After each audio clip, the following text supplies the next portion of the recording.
Saya akan menjelaskan kenapa saya harus mendaftarkan gugatan ke Pengadilan Negeri Surakarta. Di dalam hukum itu kita bicara namanya locus delicti dan tempus delicti.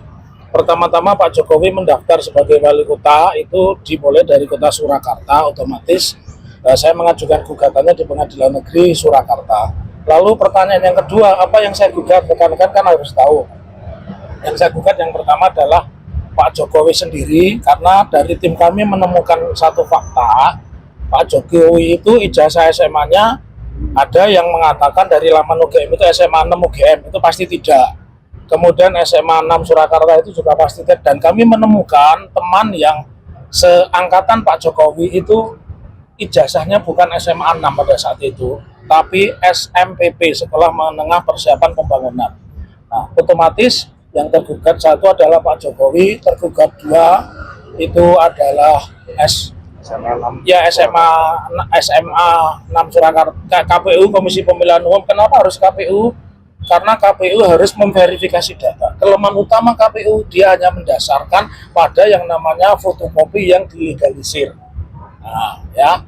Kemudian yang ketiga berikutnya yang kita gugat adalah SMA 6. Sepanjang kebetulan tahun 80 saya masih SMP dan saya masih ingat SMA 6 itu berdirinya itu tahun 86. Artinya kalau orang lulus di bawah tahun 86 pasti ijazahnya adalah Sekolah Menengah Persiapan Pembangunan, tidak mungkin SMA 6. Saya akan menjelaskan kenapa saya harus mendaftarkan gugatan ke Pengadilan Negeri Surakarta. Di dalam hukum itu kita bicara namanya locus delicti dan tempus delicti.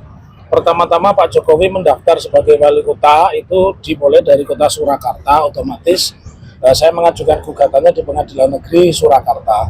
Lalu pertanyaan yang kedua, apa yang saya gugat? Rekan-rekan kan harus tahu. Yang saya gugat yang pertama adalah Pak Jokowi sendiri, karena dari tim kami menemukan satu fakta, Pak Jokowi itu ijazah SMA-nya ada yang mengatakan dari laman UGM itu SMA 6 UGM, itu pasti tidak. Kemudian SMA 6 Surakarta itu juga pasti tidak. Dan kami menemukan teman yang seangkatan Pak Jokowi itu ijazahnya bukan SMA 6 pada saat itu, tapi SMPP, Sekolah Menengah Persiapan Pembangunan. Nah, otomatis yang tergugat satu adalah Pak Jokowi, tergugat dua itu adalah SMA 6 Surakarta, KPU, Komisi Pemilihan Umum. Kenapa harus KPU? Karena KPU harus memverifikasi data. Kelemahan utama KPU, dia hanya mendasarkan pada yang namanya fotokopi yang dilegalisir. Nah, ya. Kemudian yang ketiga berikutnya yang kita gugat adalah SMA 6. Sepanjang kebetulan tahun 80 saya masih SMP dan saya masih ingat SMA 6 itu berdirinya itu tahun 86. Artinya kalau orang lulus di bawah tahun 86 pasti ijazahnya adalah Sekolah Menengah Persiapan Pembangunan, tidak mungkin SMA 6.